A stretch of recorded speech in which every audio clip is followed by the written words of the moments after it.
The little boy couldn't have been more than 6, small and trembling, his fingers clawing at the wrist of a man dragging him toward a waiting van.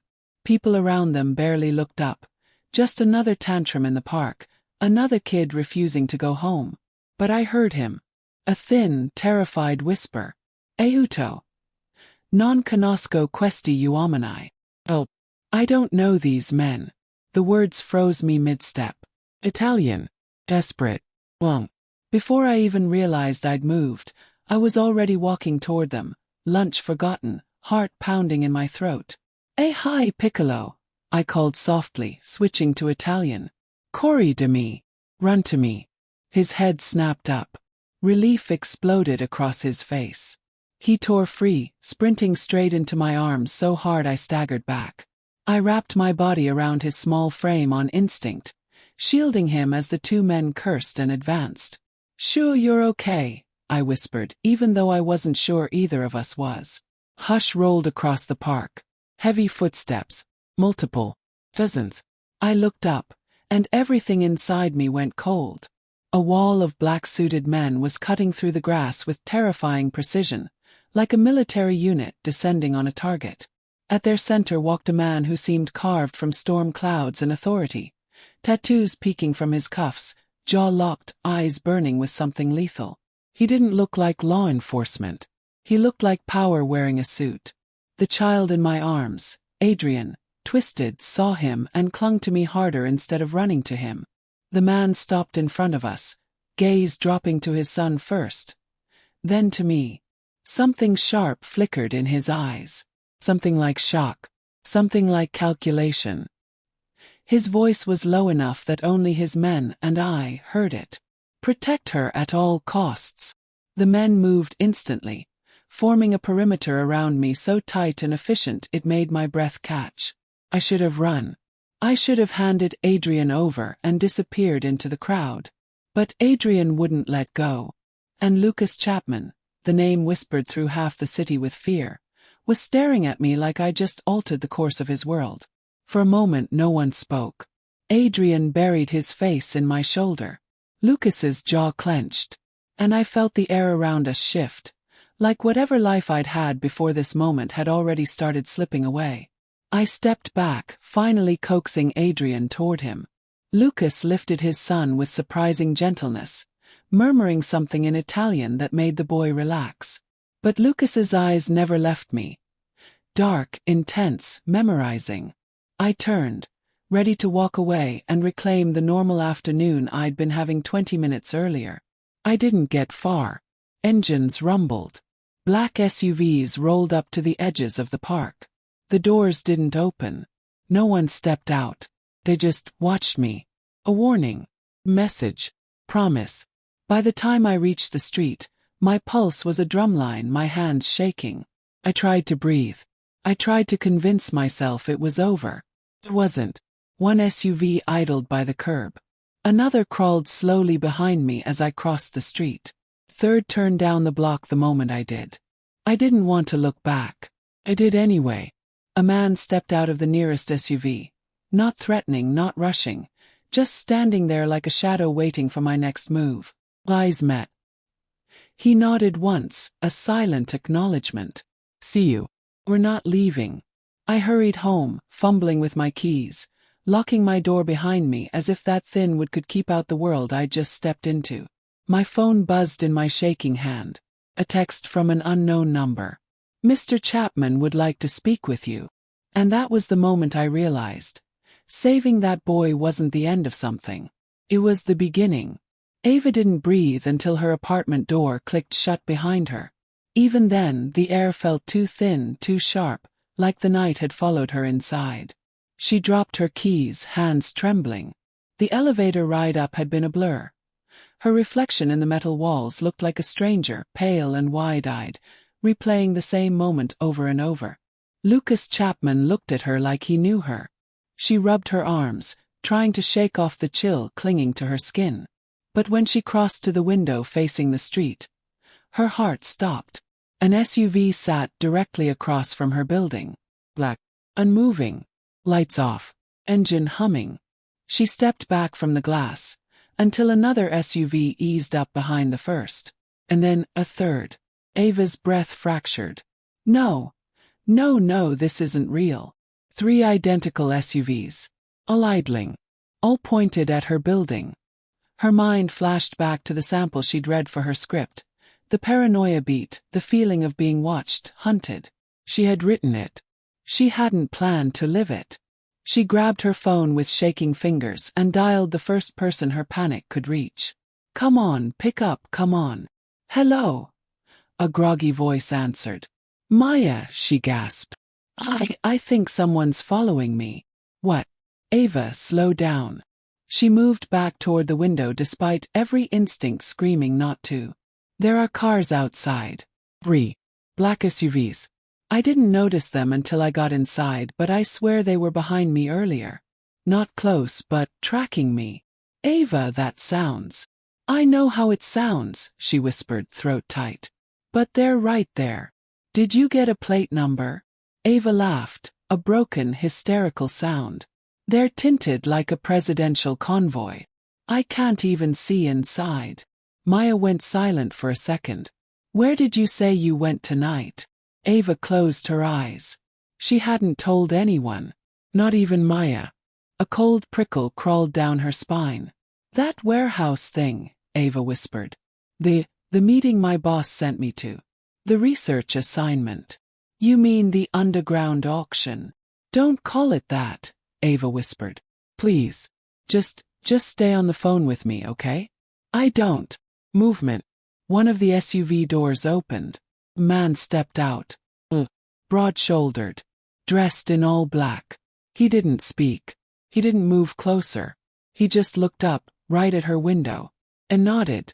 Deliberate, slow nod. Confirmation. Message. See you. Ava stumbled backward, the phone slipping from her hand and clattering on the floor. Ava. What's happening? She couldn't answer. Her pulse thundered in her ears.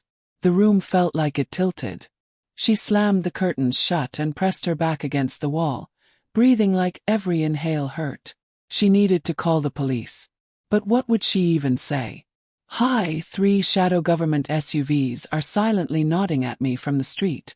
They'd laugh. Or worse, they'd escalate it.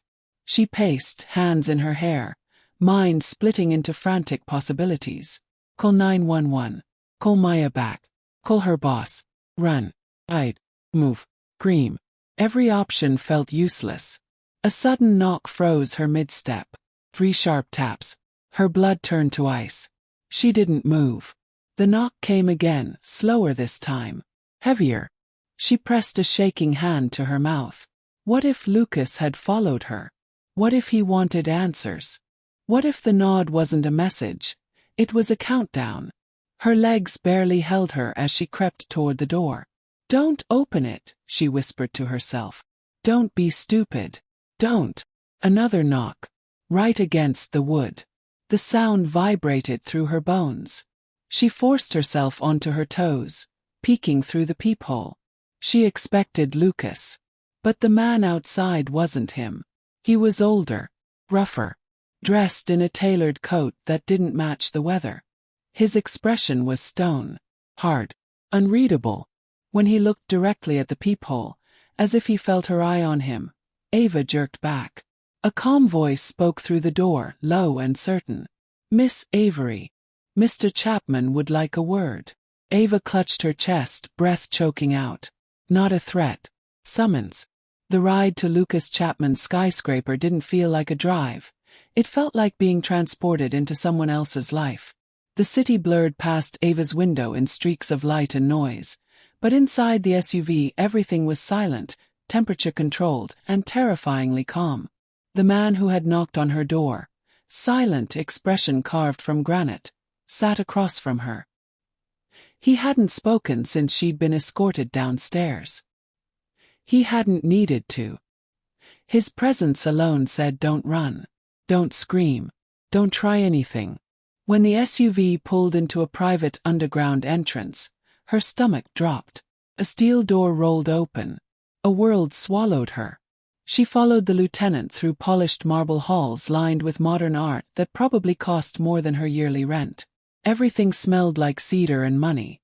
The air felt too still, too intentional, like nothing happened here by accident. He opened the final door.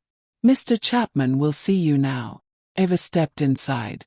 Lucas stood at the far end of the room, half shadowed by floor-to-ceiling windows overlooking the sleeping city. He wasn't wearing a suit jacket now, just a dark vest, sleeves rolled, forearms dusted with faint scars that didn't match the billionaire veneer. He didn't turn right away. He watched her reflection in the glass instead. "Thank you for coming, Miss Avery." Ava swallowed. "I didn't exactly have a choice." A pause, barely, and then he faced her. His eyes still held that unnerving stillness, the kind that saw too much. "You're safe here," he said simply. The word felt misplaced in the tower of a man whose organization sent 3 SUVs to watch her sleep. Lucas gestured to a chair. She sat because her legs wouldn't cooperate otherwise. The silence stretched, heavy, waiting. "Why did you intervene tonight?" His voice was calm, controlled, but the undertone was sharp, like he was dissecting the truth before she even spoke it. Eva blinked. "Intervene? There was a child." He looked lost. "That's all."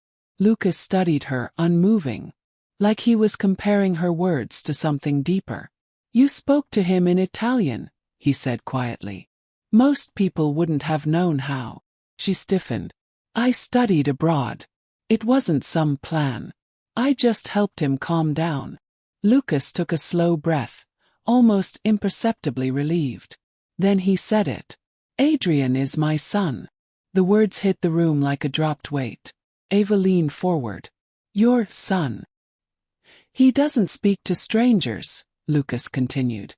"Sometimes he doesn't speak at all." His jaw tightened, just a flicker. "Trauma can do that to a child." Ava felt something twist painfully in her chest. The boy had been clinging to her, trusting her. "And the men who tried to take him," she whispered. "That wasn't staged." "No," his answer was immediate. "Is he?" "They belonged to a rival syndicate. They wanted leverage." Another pause. "They wanted him." Ava gripped the arms of the chair. "Oh my God. You shouldn't have been there," Lucas said softly. "But you were. And you kept him from panicking long enough for my men to reach him." She looked down at her hands. Any decent person would have done the same.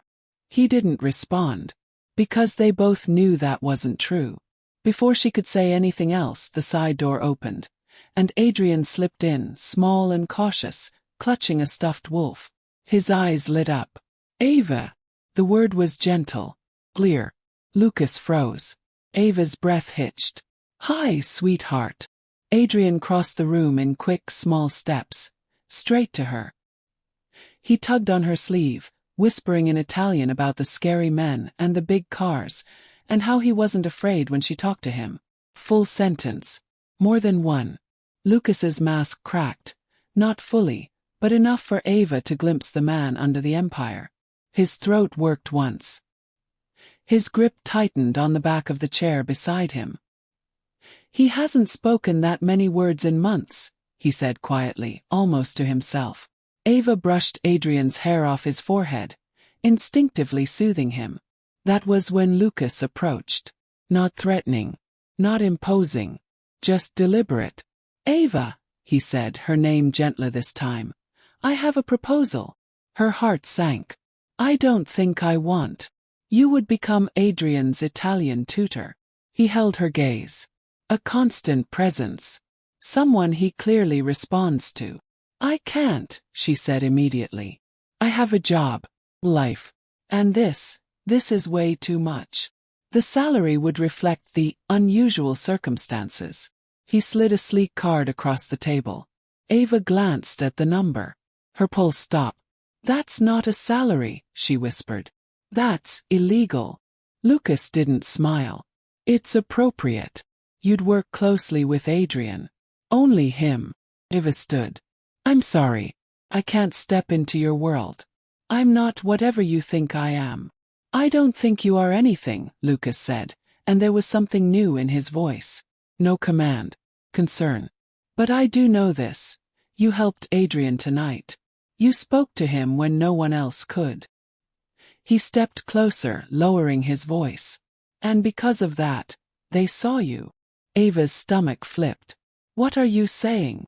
You're now a piece on the board, Lucas said softly. And pieces get targeted. Ava went still. Lucas wasn't warning her. He was worried. Ava tried to pretend her life was normal. She got up early. She made coffee. She showered. She went to work and forced her shaking hands to look steady when she clocked in. But her skin buzzed with the memory of Lucas's warning. You're now a piece on the board. Each sound behind her made her spine stiffen. Each passing car made her glance over her shoulder. Each reflection in a window made her heart stutter. By the time she climbed the stairs to her apartment that night, exhaustion hung on her like wet clothes. She unlocked the door, pushed inside, and exhaled shakily. Then she froze. Something was wrong. The air felt disturbed. Too still. To watch. Her lamp was on. She never left it on. Ava stepped further inside, pulse kicking. Her knees nearly buckled when she saw her bookshelf. One book pulled out, placed neatly on the table. Not just any book. The Italian dictionary she'd used with Adrian. Piece of paper was tucked under it. Her breath fractured as she opened it. We know who you are now. Ava's throat dried. Her heartbeat pounded so loud she could hear the blood in her ears. No, she whispered. No, no, no. A soft sound came from the hall. Footstep. Ava's head snapped up. Someone was in her apartment. She bolted for the kitchen, yanking the back door locked. She fumbled with shaking fingers, but the lock jammed. Another footstep. Closer. She grabbed the nearest thing, a frying pan, her breath erratic, tears blurring the edges of her vision. Then the lights cut out. Ava swallowed a scream. Come here, pretty girl, a voice murmured in the dark. Ran.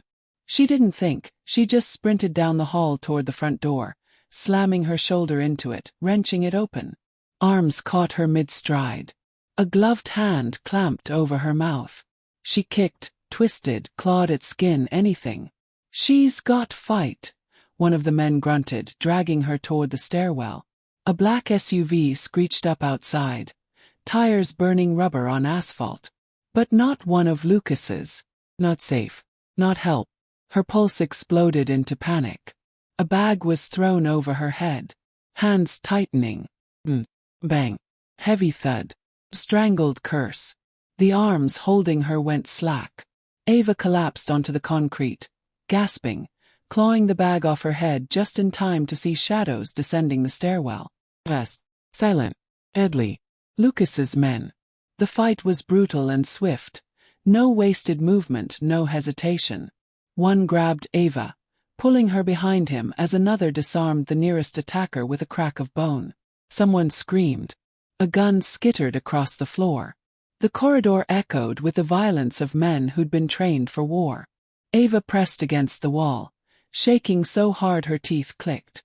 Her breath fogged the air. She couldn't tell which heartbeat was hers anymore. Ava! His voice cut through the chaos. Lucas burst into view, chest heaving, rage carved into every hard line of his body. He reached her in 3 strides.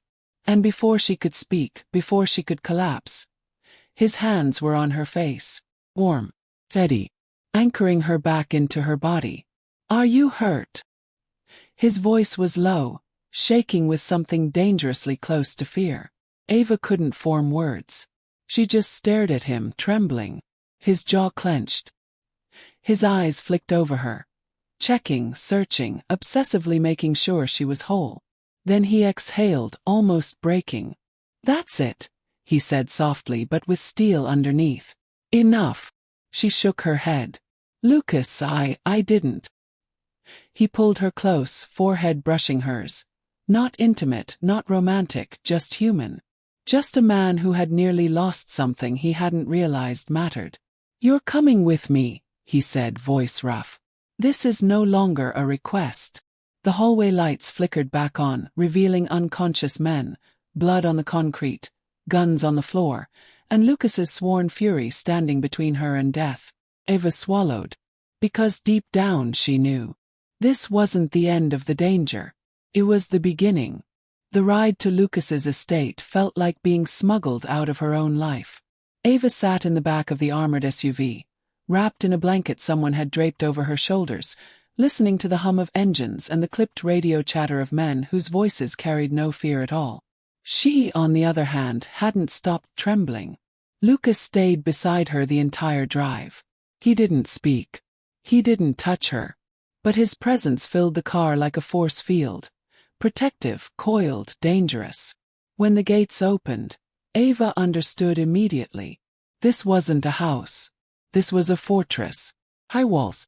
Cameras rotating with soft mechanical clicks. Armed guards moving in discrete patterns like shadows trained to breathe silence. The SUV rolled to a stop. Ava stepped out, legs wobbly.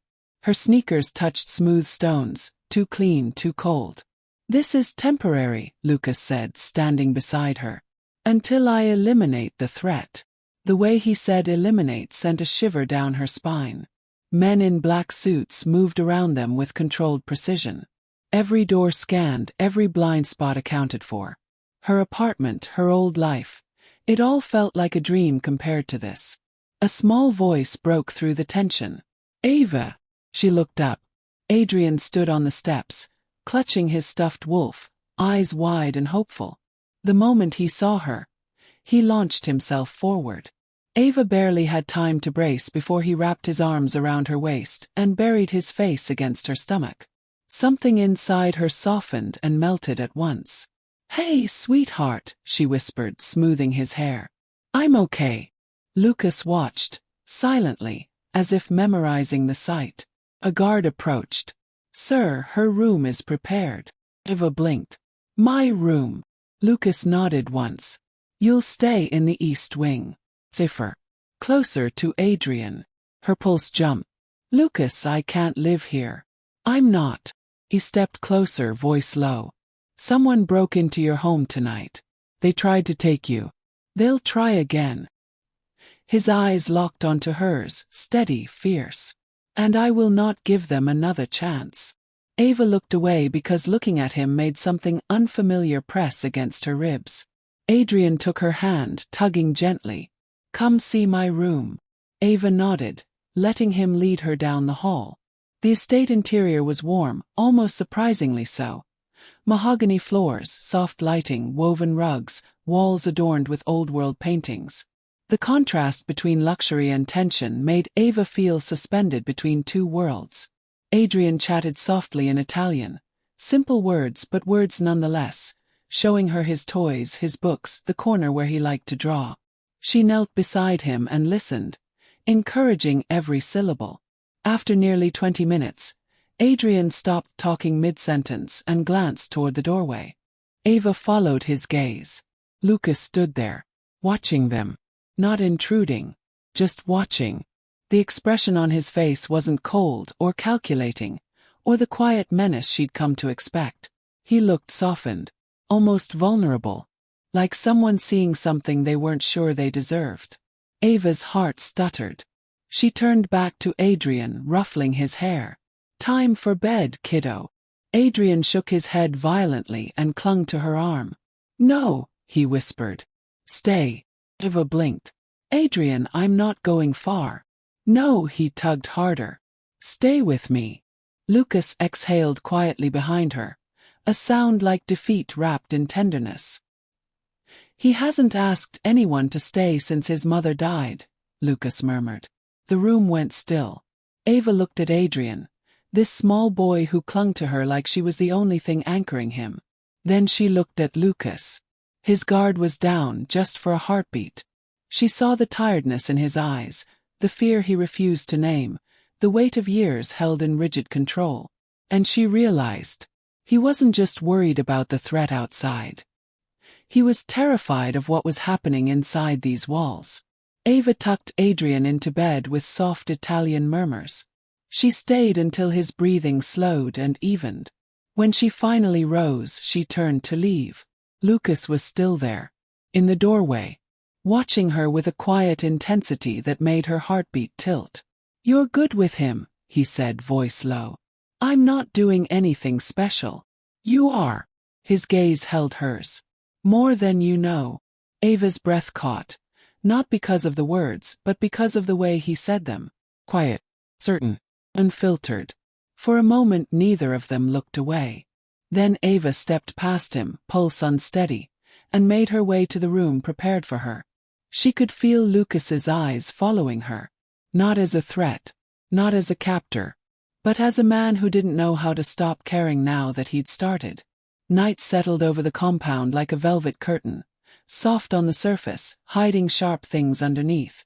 Ava couldn't sleep. Not with everything she'd seen. Not with Lucas's gaze still haunting her skin. Not with this constant low hum of danger threading through every breath. So she wandered. Past silent guards. Past closed doors. Past the faint glow of security monitors tracking every inch of the estate. She told herself she was looking for the kitchen.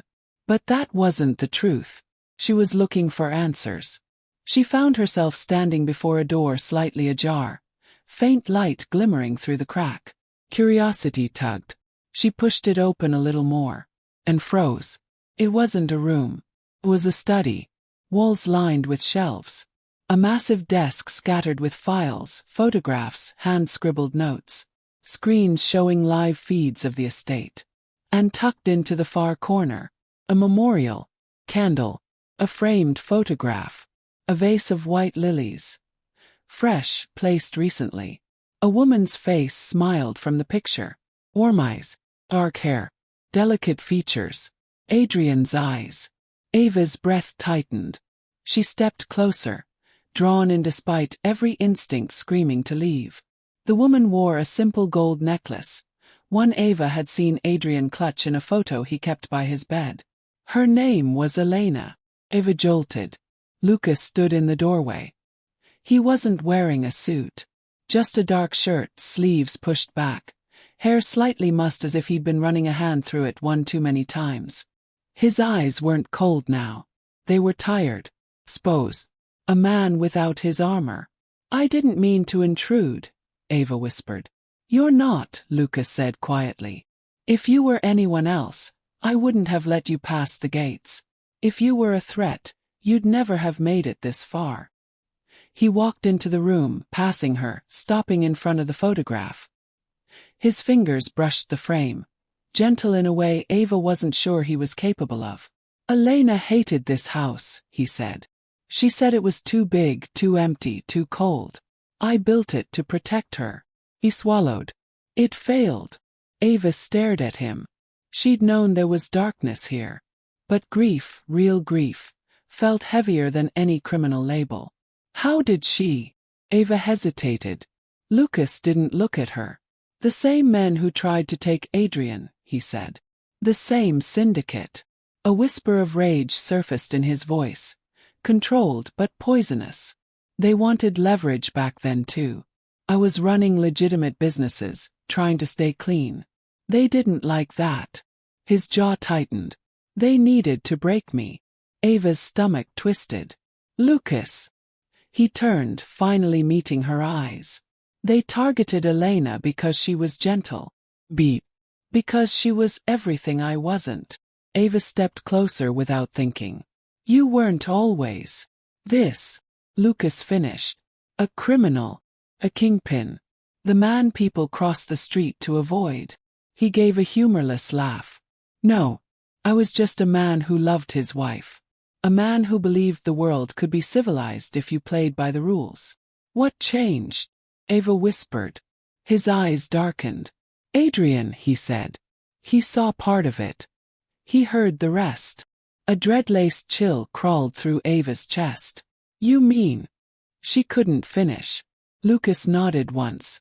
Ava covered her mouth. "Oh God. That's why he stopped speaking," Lucas murmured.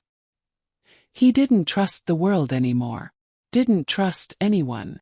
His gaze softened just slightly. "Until you." Ava's heart squeezed painfully. She remembered Adrian's tiny hands on her sleeve. His soft Italian murmurs. How he sought her out, instinctively, desperately, as if she were safely embodied. "I didn't do anything special," she whispered. Lucas stepped closer, the air shifting, heating. "You brought him back," he said, voice low and rough. "He responded to you. He opened to you. That hasn't happened since Elena." Ava shook her head, overwhelmed. "I don't know how to handle any of this." "I don't expect you to," Lucas said. "I just need you to understand why I can't let anything happen to you." His hand lifted, hesitant, uncharacteristically so, like he wasn't sure he was allowed to touch her. Ava's breath caught. "Lucas," she murmured, "you can't just cage people because you're afraid." His jaw flexed. "I'm not afraid for myself." Their eyes locked, and the air changed. Something deep, something forbidden, something neither of them should want. But it was there. It had been there since the moment she spoke Italian to his son. "Why are you telling me this?" Ava asked, voice barely a breath. Lucas exhaled slowly. "Because you should know the truth before you decide if you want to leave." Ava blinked. "Leave? You told me I couldn't." "I said you wouldn't," Lucas corrected softly. "Not if you understood." He stepped closer. Too close. Close enough that she felt the warmth of his breath. Close enough to see the faint scar along his jaw. Close enough to feel her pulse ricochet against her ribs. "Ava!" His voice dropped low, raw. "You saved my son, but you also woke something in me I thought was dead." Her lips parted. "Lucas, I don't want gratitude," he said. "Or pity. I don't even deserve forgiveness." His gaze searched hers, intense, almost pained. "But when I look at you, I don't see fear. I don't see judgment. I see someone I can't lose." Her heartbeat spiraled. She wanted to step back. She didn't move. "Lucas," she whispered, "this is wrong." "I know." His voice was quiet, but not defeated. "But I can't stop it." Ava's chest rose and fell too fast, too shallow. She wasn't blind. She wasn't naive. Lucas Chapman was dangerous. And she was standing in the center of the world he built with blood and vengeance. But he was also a father. Protector. A man living inside a wound that had never healed. And she felt it, the pull. The conflict. The heat. Attraction versus morality. Safety versus freedom. His hand hovered inches from her cheek. Ava's breath trembled. She didn't step into it. She didn't step away. "Tell me to stop," Lucas murmured. Ava closed her eyes. But her lips couldn't form the words. And Lucas, a man who commanded armies, who built an empire out of ruin, who hadn't allowed himself to feel anything in years, looked at her like she was the first unbroken thing he'd seen since the world took everything from him. The room felt too small. Ava felt too seen. Her heart felt too loud. "Lucas," she whispered again, voice breaking under the weight of everything she shouldn't want. He swallowed hard. Then, slowly, painfully, he dropped his hand. He stepped back, creating space neither of them felt relieved to have. "You don't belong in my world," he said softly. "But my world has already decided it wants you." Ava's pulse shivered. Because part of her, a part she wasn't ready to name, wasn't entirely sure she wanted to leave it. The night air was thick with tension, the compound quiet moments before the storm. Then the first shots rang out, sharp, deadly, echoing off the cold walls. Glass shattered in bursts, metal groaned under pressure, and the low, urgent screams of men and women filled the halls. Ava's heart slammed in her chest. She grabbed Adrian's hand, yanking him toward the hidden panic room they'd installed months ago. The narrow corridor seemed impossibly long under the pounding of her own pulse and the distant, rapid gunfire. Every footstep, every muffled shout pressed down on her chest. "Here, quick!" she gasped, yanking open the reinforced door. She shoved Adrian inside and slammed it behind them, pressing her body against the wall. The room was small, cold, and suffocating, but it was safe. For now. Adrian's trembling fingers gripped hers. "Mom, what's happening?" Ava swallowed hard, trying to steady her own fear. It's okay. I've got you." Just stay quiet.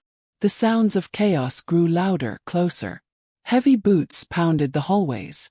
Lucas's voice cut through the cacophony, low and deadly. Move! Get out of my way. Ava felt her chest tighten. Lucas was fighting for them. She pressed her ear to the door, straining to hear the struggle outside. The echo of gunfire was punctuated by grunts, shouts, and the sickening thud of bodies hitting the floor. Ava's hands shook as adrenaline surged. She glanced at Adrian, asleep in her arms now from sheer exhaustion and fear. Her own tears threatened to spill. She had always thought of herself as a bystander, someone who survived by staying in the shadows. But this was different. She was a target now. She couldn't hide from it anymore. A metallic crash reverberated through the walls. The attackers were relentless. Suddenly, a figure appeared at the doorway, silhouetted against the dim emergency lights. Lucas. His face was smeared with blood and dirt, his eyes burning with fury. The sight of him, the sheer presence of him, made Ava's fear twist into a fragile thread of hope. "I'm here," he growled, stepping into the room. His hand rested on the gun at his side, ready for anything. He knelt beside her, scanning the panic room before locking eyes with her. "Are you okay?" Ava shook her head, the tension breaking in a violent tremor. She clutched Adrian closer and sobbed, the weight of the night, the terror, and the realization of their vulnerability crashing down on her. Lucas pulled her into his arms, shielding them both with his body, his grip iron-strong. He whispered against her hair, his voice barely audible over the distant chaos. "I will burn this city to protect you," he vowed. The words, dark and absolute, sank into her, and she felt a strange, searing mix of terror and comfort. She knew he meant it, that he would, that nothing would stop him from keeping them safe. Minutes or hours passed. Ava couldn't tell. The world beyond the panic room had dissolved into a haze of fear and gunfire. Her body pressed against Lucas's. She allowed herself a single, shaky breath. But the quiet was deceptive. The aftershocks of violence were everywhere. The compound was compromised, and every shadow outside those reinforced walls was a threat. Ava could no longer pretend she was safe. She had been forced into the center of a war she had only ever observed from a distance. And now, in this small, fortified space, she understood something terrifying. She was no longer a bystander. She was a target. Lucas tightened his hold. "I'll handle them," he murmured. "You just stay here. Protect him." Ava buried her face against his chest, letting the warmth of his presence anchor her. Her mind raced with everything they had fought to protect, everything that could be lost in a heartbeat. Fear twisted into a new determination. She wouldn't let them fall. For the first time, she felt the full weight of their reality. This wasn't just survival. This was a war, and she was in it. Outside, the fight continued, brutal and unrelenting. Inside, the small room was a fragile cocoon against the storm. But Ava knew the storm wasn't just outside anymore. It was here, inside her too, awakening something she hadn't realized existed. The part of her that could fight, that could take a stand, that would not be broken. And as Lucas held her close, she let herself believe in one fierce truth. They would survive this night. Together. The panic room was silent once more, but the calm was brittle, like glass stretched too thin. Ava held Adrian close, rocking him gently as he slept, the rise and fall of his small chest steadying her own racing heartbeat. Outside, the remnants of the attack had left the compound in chaos. Fires smoldered in corridors, broken glass crunched underfoot, and the distant sirens of the city echoed through the walls. Ava's hands were still shaking, her mind refusing to rest. She thought of escape, of running, of vanishing into some distant life where the danger wasn't constant, where her heart didn't pound in anticipation of every shadow.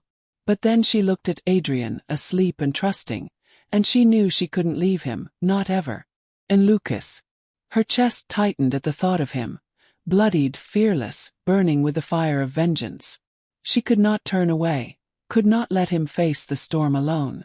Not when everything they had built, everything they had survived, depended on her standing with him.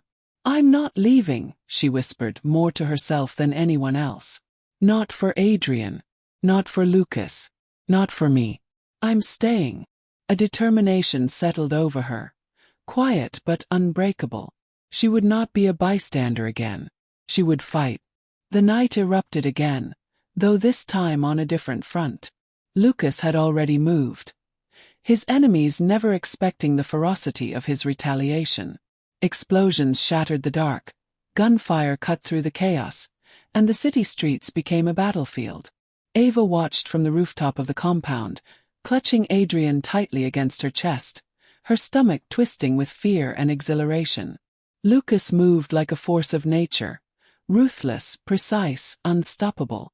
Ava had always known he hid darkness beneath his calm exterior, but seeing it unleashed, seeing him descend into a brutal, calculating fury, made her heart ache.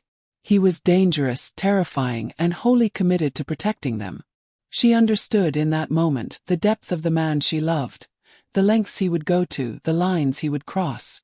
Hours passed, or maybe minutes, time blurred in the chaos.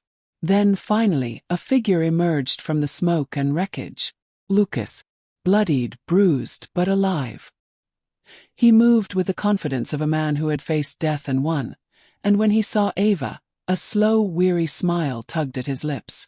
Ava ran to him without thinking, her hands trembling as she pressed against the wounds she could see, cleaning away the blood, pressing gauze into the open cuts. "You shouldn't have," she began, her voice trembling. "I couldn't stay away," he interrupted, his voice raw but steady. "Not while you were here, not while he nodded toward Adrian asleep in her arms. "Not while my family, our family, was in danger." She looked up at him then, really looked, and saw the vulnerability he tried to hide beneath the rage and bloodlust. He was a warrior, yes, but he was also human, capable of love, of fear, of need. And in that moment, she realized she had always seen him clearly, even when he tried to hide. "I care about you," he admitted. His voice barely more than a whisper, yet it carried a weight that made her chest ache. "More than I should." Ava's breath hitched. The confession hung between them, fragile, dangerous, impossible to ignore. She had loved him from the edges of their lives, from the shadows of his world. But now, here, in the aftermath of fire and blood, the truth could no longer stay hidden. Without thinking, she closed the distance, pressing her lips to his. The kiss was gentle at first, careful, seeking, but desperation soon crept in, carried by months of unspoken feelings, by the fear of losing him, by the realization that nothing could be put off any longer. It was inevitable. Lucas responded with the same intensity, his hands cradling her face, then sliding down to her waist. Their bodies pressed together, finding solace and strength in the other, a quiet rebellion against the chaos still raging beyond the walls. Ava pulled back slightly, resting her forehead against his. "We survived this," she whispered. Lucas's jaw tightened, his gaze dark and resolute. "We do," he said, almost like a promise. "And anyone who tries to hurt you, anyone will regret it." She smiled, a small, fierce curve of her lips, and tightened her grip on him. Adrian stirred in her arms, and for the first time that night, Ava allowed herself to feel something close to peace. They had chosen this path together. They would face the war together. And somehow, through the fire, through the blood, they had found each other. Outside, the city burned. Inside, two hearts beat in sync, a fragile yet undeniable proof that love could endure even in the darkness. And for the first time, Ava knew without doubt, she had chosen correctly. She would stay not just for them but for herself. War had begun. But so had something else, something dangerous, beautiful, and irrevocable, the love that could neither be contained nor denied. The streets of the city were scarred with smoke and fire, but silence began to settle over the chaos. Lucas moved through the wreckage like a shadow, calculating, relentless, unstoppable. Every enemy that had dared to challenge him in the past weeks had fallen, or would fall, before him tonight. The final showdown was brutal, swift, and merciless. Gunfire cracked in alleyways, engines roared, and the smell of gunpowder and burning asphalt filled the air. But Lucas fought not just with skill, but with a singular, devastating purpose: to protect what was his. To protect Ava, to protect Adrian, to protect the fragile sense of life they had clawed back from the brink. Minutes stretched like hours. Sweat and blood streaked his face, and his hands shook, but his determination never wavered. One by one, the men who had threatened them, the men who had taken, hurt, and terrorized, were forced to their knees, their empire crumbling beneath the weight of Lucas's fury.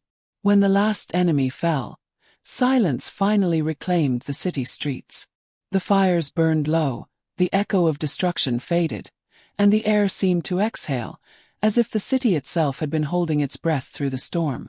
Lucas lowered his weapon, chest heaving, eyes scanning the emptiness. They had survived. They had won. He turned back toward the compound, toward the small figure standing at the rooftop edge, cradling Adrian in her arms. Ava. Her hair was tangled, her clothes smeared with grime, but her eyes, sharp, alive, unbroken, met him across the distance. Relief, pride, and something deeper, fiercer, passed between them. Adrian stirred, blinking up at Ava with sleepy eyes. Then softly he spoke. Famiglia. The single word, uttered in the Italian he had picked up from Ava in their quiet moments, struck Lucas in a way that nothing else could. His knees went weak. His chest threatened to break under the weight of emotion he had kept buried beneath rage and vengeance.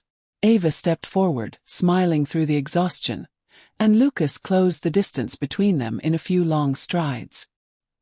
He took her face in his hands, his fingers gentle despite the violence they had both endured, and looked deep into her eyes. Tu sei la mia vita de ora in poi, he whispered, the words heavy with promise and longing. You are my life from now on. Ava's eyes glistened with tears, and she pressed her forehead to his. The city had survived the storm. They had survived the storm. And now, in this fragile, fleeting moment, Lucas and Ava stood together, unbroken, undefeated, and irrevocably bound. Adrian wriggled out of her arms and ran toward them, laughter bubbling through the tension of the night. Lucas scooped him up, spinning him around, and the boy's joyful cry was like music over the ruined cityscape. Ava laughed, the sound raw and bright, and Lucas's chest ached with the intensity of it. They stood together on the rooftop, overlooking the city they had fought so hard to protect. The woman who had spoken Italian in a park months ago, the woman who had calmed a frightened child, had changed far more than a single afternoon. She had altered the life of that child, touched the heart of a Mafia king, and in her own quiet way, shifted the fate of an entire empire. Ava rested against Lucas's chest, her fingers laced with his, and she realized that the chaos of their world could not reach them here, at this moment. They had chosen each other, chosen to fight, chosen to stay. And that choice had carried them through fire, blood, and darkness. Lucas lowered Adrian back into Ava's arms and pressed a kiss to her forehead. We'll rebuild, he murmured, more to himself than anyone else. Together. Always. Ava smiled, letting the words sink into her. Together. It was a simple word, but it carried the weight of every battle, every tear, every heartbeat they had shared. Together they had survived the storm. Together they would face whatever came next. And as the first light of dawn broke over the city, painting the skyline in gold and blood-red hues, Ava felt something she hadn't felt in a long time: peace. Not complete, not certain, but enough. Enough to know that the life she had chosen, the family she had forged, and the love she had found were worth every sacrifice. The war had ended. The city had exhaled. And in the quiet aftermath, Ava, Lucas, and Adrian, bound by fate, by choice, by love, stood together, ready for whatever the future might hold. The woman who had spoken Italian in a park had changed everything. And now, for the first time, she could rest.